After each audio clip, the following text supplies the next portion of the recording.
사랑하는 성도 여러분, 사순절 다섯째 주일을 맞이했습니다.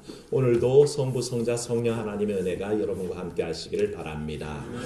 좀 낯선 용어일 수도 있는데 오늘 설교 제목 보시면 패러다임 시프트라는 말이 있습니다. 아시는 분은 아시겠지만 조금 생소하기도 하죠. 쉽게 설명을 드리자면 컴퓨터 자판을 칠 때에 같은 자판을 치는데도 완전히 다른 문자가 찍히는 경우가 있습니다. 그게 언제냐 하면 키 중에 Shift 키를 누른 채로 누르면 전혀 다른 키를 치게 되죠.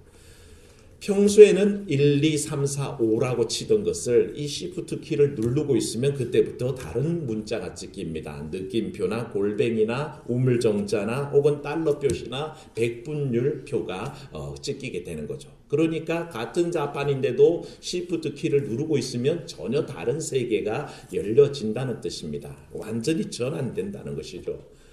여러분들이 스마트폰 하실 때 생각나실 겁니다. 손주한테 문자라도 하나 보내려 치면 어렵습니다. 그런데 보시면 비읍, 지읒, 디귿, 기역, 니은 이런 걸 쓰시다가 쌍비읍, 쌍시옷, 쌍지옷 이런 것을 써야 되면 어떻게 해야 됩니까? 이렇게 화살표 위로 돼 있는 거 딱 누르시면 자판이 싹 바뀌죠. 그때부터 경음들을 칠 수가 있습니다. 생각나시나요?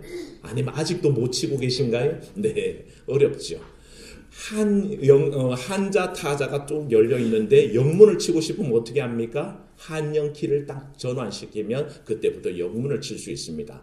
아이고 나도 남들처럼 이렇게 눈 두 개 웃는 모습을 치고 싶은데 아무리 봐도 배열이 없어요. 그러면 어떻게 합니까? 기호라는 키를 딱 누르면 그때부터 자판 배열이 바뀌면서 이제 그 특수 기호들을 칠 수 있게 되는 겁니다. 그렇게 사실 어렵지만 어려운 얘기는 아닙니다. 완전히 그렇게 하나의 체계가 바뀌어버리는 걸 패러다임 시프트라 그럽니다. 이전의 자판으로는 도저히 설명할 수 없는 새로운 게 열려진다는 뜻이죠. 이 패러다임 시프트란 말이 처음 등장한 것은 훈이라는 사람이 철학 체계를 가지고 얘기를 하면서 어떤 안목이 바뀐다는 개념입니다. 예를 들어서 마이크의 그 생김새를 전혀 모르는 분들은 어떻습니까? 이 모양을 위에서 보면 그저 하나의 둥근 원으로 보이죠. 그런데 여러분들이 보면 어떻게 보입니까? 긴 작대기로 보이지 않습니까? 이게 보이는 안목에 따라 다르게 보인다는 뜻입니다. 보는 방향에 따라서 전혀 다르게 보인다는 뜻이죠. 그게 바로 그런 의미 속에 처음 출발한 겁니다. 안목이 바뀌어서 시각이 바뀌면 보이는 것도 달라진다는 뜻으로 출발을 했는데 이게 철학적 용어에서 나중에는 사회 변화를 설명하는 사회학적 용어로 바뀝니다. 그래서 도저히 이 사고방식에서는 설명할 수 없는 현상들이 일어나는데 그게 완전히 패러다임이 전환되는 패러다임 시프트로만 설명이 된다라는 뜻을 가지고 사회학 용어가 되기 시작합니다. 그래서 예를 들자면 옛날 어른들은 집부터 삽니까? 차부터 삽니까? 집부터 사야 되죠. 집 살 때까지는 어떡하는지 허리띠 졸라매고 차는 무슨 차입니까? 어떻게 집 살 때까지는 모든 걸 아끼고 모아야 됩니다. 요즘 젊은이들 어떻게 합니까? 집이 먼저입니까? 차가 먼저입니까? 차가 먼저입니다. 집 그건 나중에 뭐 생기면 생기는 거고 지금 당장 생활의 편의를 위해서 차부터 사야 된다는 겁니다. 이 다른 사고가치가 만났습니다. 시어머니는 니네 성편이 지금 집도 없으면서 뭔 차를 굴리냐 얘기하는데 며느리는 어머니 무슨 집이 급합니까? 차가 있어야 우리가 애 데리고 병원도 가고 쇼핑도 다니지 않습니까? 이 둘 사이는 아무리 얘기해도 접점이 생겨나지 않습니다. 왜? 가치가 서로 다른 세계에 살고 있기 때문에 그렇다는 겁니다. 그게 바로 이 한 사고 체계에서 다른 사고 체계로 넘어가기 전까지는 설명할 수 없는 겁니다. 그게 패러다임 시프트라는 거죠. 쉽게 얘기하면 콜럼버스가 달걀을 세웠던 얘기가 있습니다. 사람들이 달걀을 아무리 세우려고 해도 달걀이 섭니까? 자빠지죠. 그런데 콜럼버스가 이 문제를 해결하기 위해서 어떻게 했겠습니까? 달걀 밑둥을 깨버립니다. 그리고는 깨진 달걀을 세웁니다. 이 사람들이 얘기하죠. 헤이 그게 뭘 세운 거냐 그러지만 그렇게 말하지만 아무도 이 달걀을 세우기 위해서 이 달걀을 깰 수 있다는 생각을 아무도 안 했던 거죠. 한 사람이 하고 나니까 쉬운 얘기지만 막 그 사고로 전환할 때까지는 오래 걸린다는 것입니다. 그런 얘기들이 바로 패러다임 시프트의 전형적인 얘기입니다. 하나의 가치 체계가 바뀌기 전까지는 전혀 알 수 없는 세계가 있다는 거죠. 오늘 우리의 신앙을 얘기할 때에 사실은 이런 대전환이 일어납니다. 사실은 기존의 삶의 방식과 기존의 세상의 사고방식 가지고는 신앙의 세계를 이해할 수 없다는 것입니다. 그것을 우리가 오늘 말씀을 통해서 살펴보려는데, 오늘 우리가 읽은 이 빌립보서 말씀 자체가 어떤 면에서는 패러다임 시프트의 전형적인 모습을 보여주고 그 대표적인 사례라고 얘기할 수 있습니다. 바울은 소아시아 다소 출신입니다. 그의 세계는 어쩌면 팔레스틴을 중심으로 한 소아시아 지역, 그 속에서 유대교라는 사고의 틀을 갖고 있었습니다. 그 세계를 벗어나는 게 굉장히 어려웠습니다. 그건 예수님을 믿게 되면서도 마찬가지였습니다. 그는 언제나 눈을 유대를 중심으로 한 소아시아 지역에 매달려 있었습니다. 그래서 전도하러 나가도 어디까지 나갔을까요? 딱 소아시아까지만 나갔습니다. 그러면서 눈을 어디를 봤냐 하면 소아시아 북부 비두니아에 가고 싶은 마음이 있었죠. 그래서 어떻게 하든 비두니아를 가서 자꾸 아시아 쪽으로 뻗어나오려고 하는데 그때 성령께서 딱 막았습니다. 어디서냐면 드로아에서 환상을 보여주시는데 어떤 환상입니까? 마게도냐 사람 하나가 손짓하여 부릅니다. 와서 우리를 도우라. 그 환상을 본 다음에 바울이 드로아에서 비두니아로 가지 않고 어디로 갑니까? 마게도냐로 건너가게 되는 일이 생겨납니다. 우리가 드로아의 환상이라고 얘기하는데 성경에는 드로아라고 되어 있지만 영어로 얘기하면 트로이입니다. 트로이 그럼 뭐가 생각나시죠? 트로이 전쟁 생각나십니까? 트로이 목마 생각나십니까? 그리스와 트로이가 이 도시국가 간에 전쟁이 일어났을 때에 오랜 전쟁에 승부가 나지 않습니다. 그래서 그리스 사람들이 어떻게 합니까? 트로이 목마를 만들어서 그 속에다가 그리스 병사들을 숨겨두죠. 그러고는 물러가 버립니다. 그랬더니 트로이 사람들이 보니까 이 사람들이 드디어 전쟁을 포기하고 다 가버렸나 보다. 그래서 이 목마를 자기 성 안에다 끌어넣고는 잔치를 열죠. 우리가 이겼다. 그러고는 막 술에 찌어서 다 굴아떨어졌을 때에 목마가 열리면서 그 속에서 누가 나옵니까? 그리스 병사들이 무장한 채로 나와서 모든 트로이를 점령해 버리게 되는 거죠. 그 트로이 전쟁의 배경이 우리가 알고 있는 바울의 드로아의 환상의 그 도시입니다. 이 단지 트로이의 전쟁이라는 것이 의미가 있는 게 아니라 이 트로이 전쟁 자체가 가지는 의미가 있다는 것입니다. 단지 그리스와 소아시아 도시국가 트로이 간의 전쟁이 아니라 세계관을 가지고 따지자면 그 당시에 동양과 서양의 세계관이 맞부딪혀서 싸웠던 첫 번째 접점입니다. 그리고 그 어디서 이겨버립니까? 그리스가 이기게 되죠. 그러면서 그때부터 세계관은 온통 그리스 중심의 그 구라파 중심의 문화가 정치, 사회, 경제, 문화, 예술 모든 게 철학까지 전부 다 이 1세기 중심의 사고가 지배하기 시작하는 겁니다. 그리스가 지배했고 이게 이런 경향이 언제까지 이어집니까? 바울 당시에도 마찬가지입니다. 바울 당시에도 이 마게도냐 중심의 헬라 철학이 완전히 틀을 잡고 있는 세계가 바로 마게도냐 지방입니다. 바울은 헬라 철학의 전통에 있지만 이 헬라의 모든 사고체계가 지배하고 있는 이 헬라 땅에 이제 막 유대 중심으로 시작해서 소아시아 일부 지역으로 뻗어나가는 예수 그리스도의 신앙이란 것이 사실은 과연 넘어가서 전할 수 있는가 하는 의심이 있다는 것입니다. 사실은 바울은 그것을 생각도 하지 않았습니다. 그래서 마게도냐 지방 유럽으로 넘어갈 생각이 있었던 게 아니라 어디요? 유대를 중심으로 한 소아시아의 눈을 한정시키고 있는 거죠. 이게 지금 바울의 패러다임입니다. 바울은 거기까지만 생각합니다. 근데 이 틀을 누가 깨버립니까? 성령께서 깨버립니다. 네 눈을 더 넓혀라. 어디로 넘어와라? 그 당시 모든 사고방식의 중심인 헬라 중심의 사회, 헬라 철학이 지배하는 사회 마게도냐로 넘어와서 그게 누구? 예수 그리스도의 신앙을 심으라는 부름이 있게 됩니다. 거기에 바울이 순종하고 사실은 건너가게 되죠. 어려운 일입니다. 한 헬라 사고체계가 갖춰진 그곳에 예수 그리스도라는 새로운 정신을 심기라는 것은 요원합니다. 이는 마치 비유하자면 골리앗과 싸우는 다윗과 똑같은 거죠. 생각해 보십시오. 이미 기존의 사고체계가 갖춰진 속에 어떻게 예수님의 복음이 들어갈 수 있겠습니까? 사람은 한계를 가졌는데 이 일을 가능하도록 인도하신 분이 누구라고요? 성령께서 인도하신다는 거죠. 그래서 하나님의 그 부르심, 한 환상을 통해서 들어와서 마게도냐 한 사람이 와서 우리를 도우라 하는 그 환상을 보고 결국에는 이 바울이 마게도냐로 유럽 지역으로 넘어가게 됩니다. 그 첫 도시가 어디였을까요? 그게 빌립보입니다. 그 빌립보스가 그래서 쓰여지게 되는 겁니다. 빌립보에 넘어갔더니 거기에서 첫 사람 하나를 만나는데 누구를 만납니까? 따라하세요. 루디아. 예, 루디아라는 여자분을 만나게 됩니다. 루디아는 그 당시에 자주 옷감 장사를 하던 사람입니다. 여인입니다. 자주 옷감이라는 것은 그 당시에 굉장히 고가품의 옷감입니다.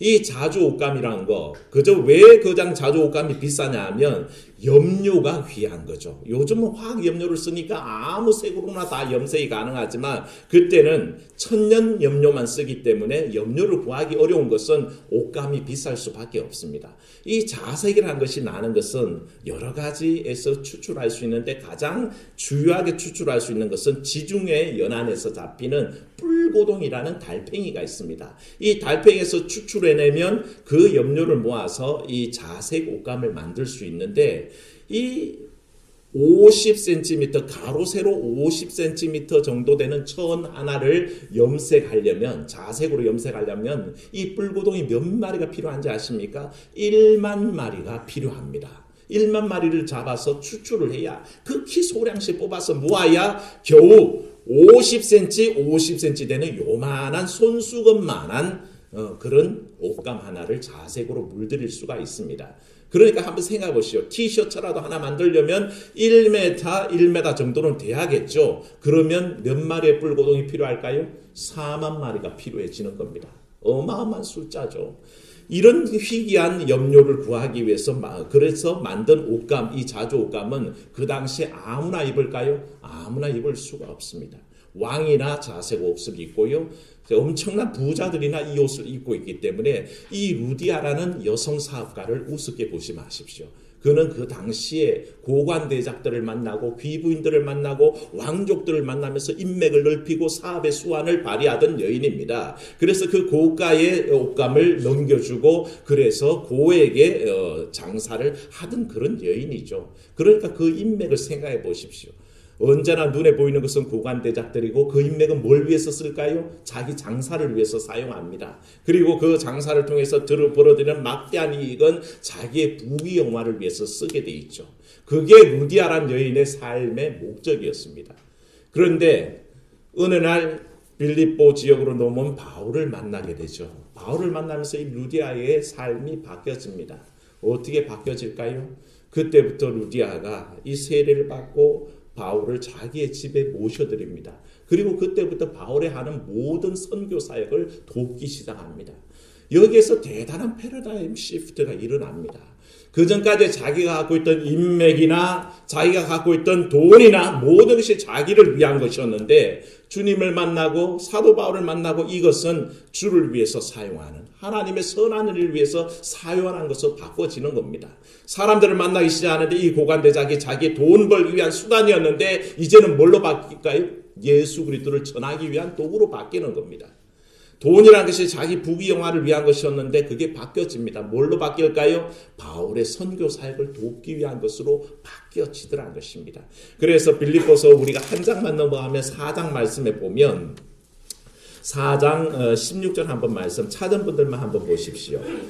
읽어봅니다. 시작. 데살로니가에 있을 때에도 너희가 한 번뿐 아니라 두 번이나 나의 쓸 것을 보내었도다. 아멘. 그리고 이 15절도 보시면 내가 마게도냐를 떠날 때 주고받는 내 일에 참여한 교회가 너희 외에 아무도 없었느니라 라고 바울이 칭찬하는 것을 보게 됩니다. 그러니까 다시 말하면 빌립보 교회는 늘 바울의 선교 사역을 뒤에서 물질로 후원하던 교회였다는 뜻이고 여기에 주축을 감당했던 사람이 누굴까요? 루디아와 같은 여성 사업가였다는 것입니다. 그녀는 온 힘을 다해서 예수님을 만난 다음에 자기 삶의 가치체계를 바꾸어버립니다.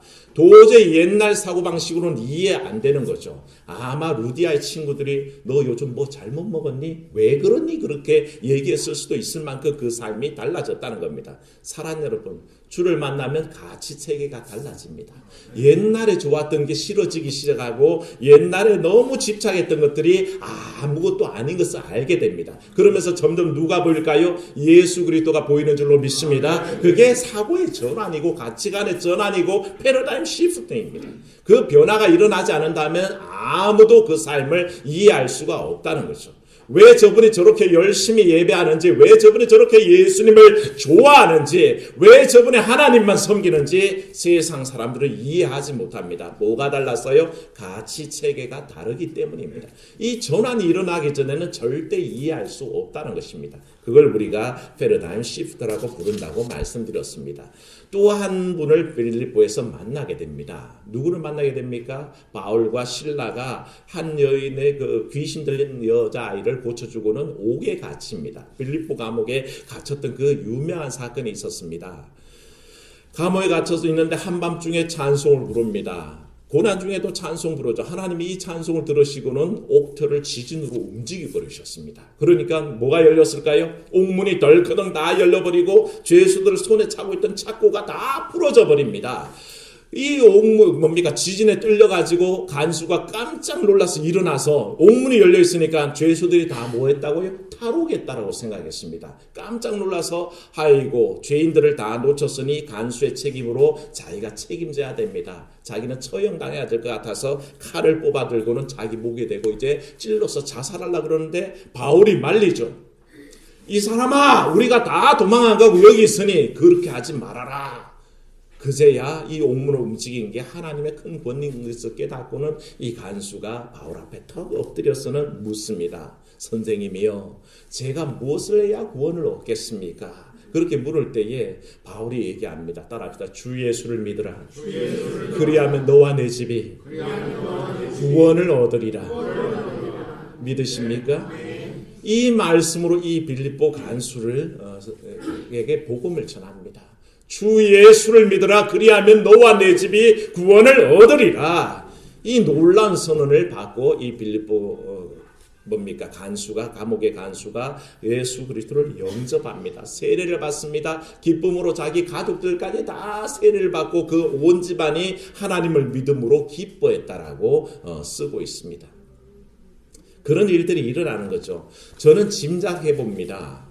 이 빌립보 감옥의 간수가 그 뒤로 이 빌립보 감옥에 들어오는 사람들을, 감옥에 오는 사람들은 어떻습니까? 간수의 입장에서 보면 별로 탐탁치 않죠. 그저 다 사악한 인간들로 보일 거 아니겠습니까? 그런데요, 저는 만약에 교정선교, 교정시설에 있는 사람들 선교하는 그 일을 시도한 최초의 사람이 있다면 저는 빌립보 감옥의 간수였을 거라고 생각합니다. 왜냐하면 그의 눈이 달라지기 시작하는 거죠.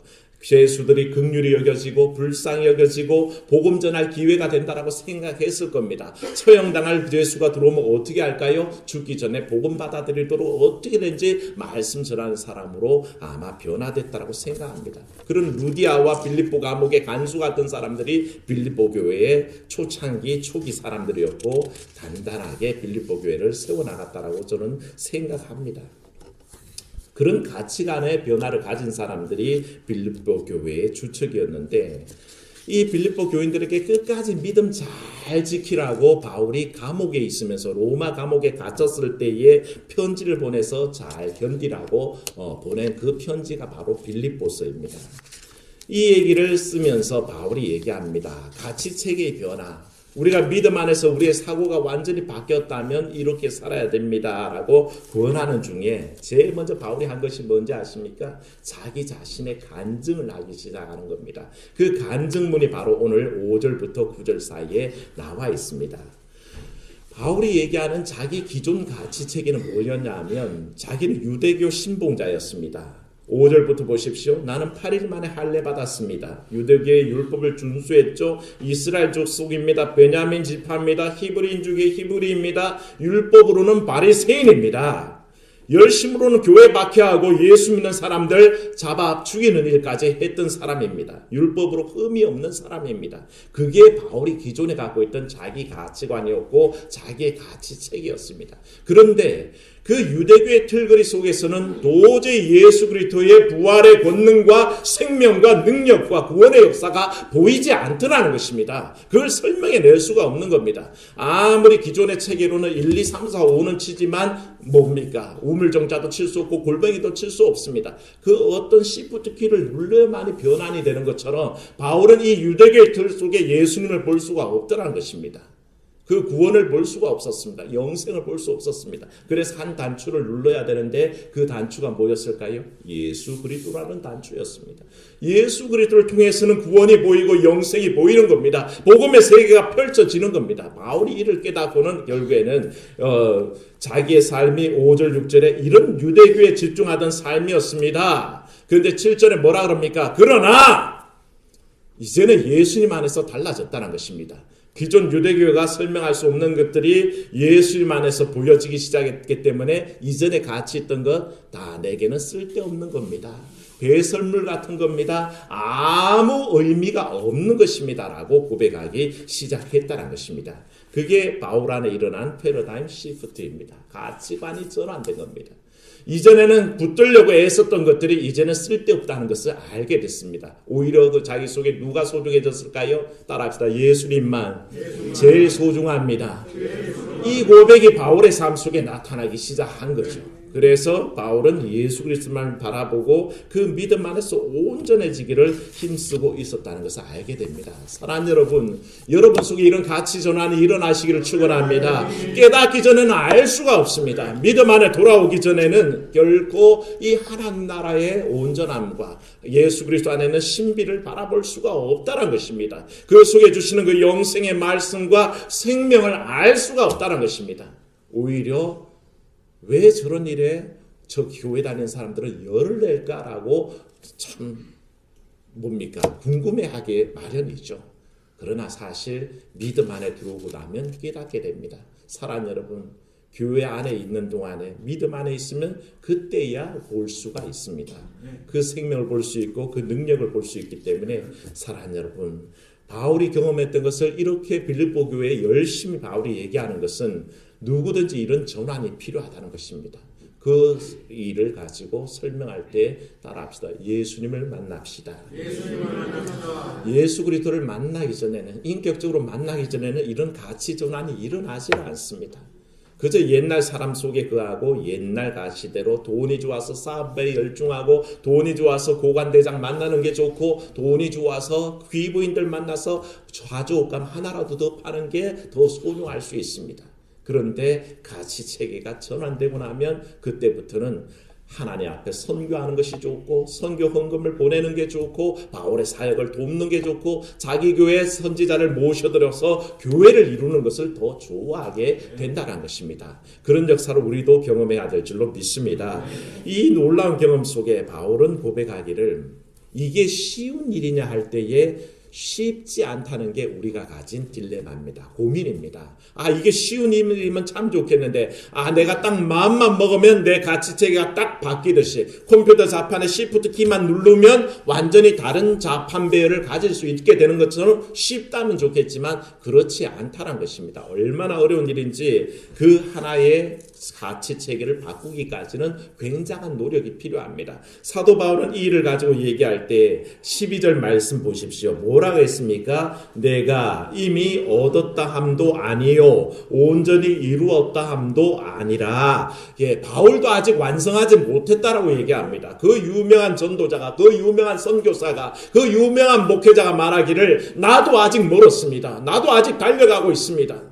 그러니 사랑하는 빌립보 교인 여러분, 우리 함께 힘씁시다라는 그 고백이 바울의 고백입니다. 나도 아직 그거 잡으려고 쫓아가는 중입니다. 나도 버릴 거 다 버렸다고 생각하지만 아직도 멀었습니다. 그러니 우리 함께 전진합시다라고 그렇게 얘기합니다. 그래서 바울이 빌립보 교인들에게 전하는 최후 목표가 14절에 있습니다. 14절 말씀 큰 소리로 함께 읽습니다. 표대를 향하여 그리스도 예수 안에서 하나님의 위에서 부르신 부름의 상을 위하여 달려가노라. 아멘. 이 귀한 역사가 우리 성도들 속에 있기를 축원합니다. 완전한 가치 전환입니다. 내가 이전에 소중하게 여겼던 것들 예수 안에서 찬찬히 돌아보십시오. 절대 끝까지 지고 있을 만한 거 아무것도 없습니다. 오히려 예수님만 소중하고 그 생명만 소중하고 그 능력만 소중함을 깨닫게 되는 날이 온다는 것입니다. 아직 그렇지 않다고요? 네, 기도하는 중에 곧 그런 날이 옵니다. 사모하시면서 그 알아가기 위해 힘쓰는 여러분 되시기를 주의 이름으로 축원합니다. 은혜로우신 하나님, 사순절 다섯째 주일에 우리가 기존에 가지고 있던 가치관을 돌아봅니다.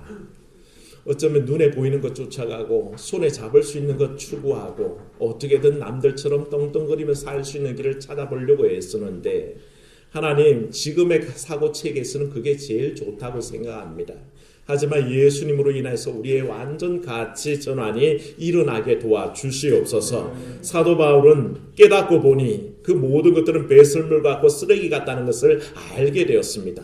그리고 오직 예수님이 가장 소중해서 그분 붙잡으려고 달려가고 있다라고 고백했던 것처럼 오늘 우리의 삶도 찬찬히 돌아보게 하사 내 삶 속에 가장 중요한 것이 무엇이며 내가 영생과 생명과 부활을 위해서 뭘 준비해야 될지를 깨달아 알 수 있도록 주님 도와주시옵소서. 인간의 노력으로 다 될 것 같으면 우리가 이미 이루었겠습니다만 하나님, 우리 힘으로 되지 않게 성령님 의지하옵고 우리 하나님 앞에 우리의 삶을 맡깁니다. 맡아 주관하여 주시옵소서. 하나님, 내 생각도 주관하시고 내 아버지 모든 삶의 능력도 주관하사 오직 주님께서 원하시는 삶의 방향으로 이끌어 주시옵소서. 위탁하옵고 주 예수님 이름으로 기도하옵나이다. 아멘.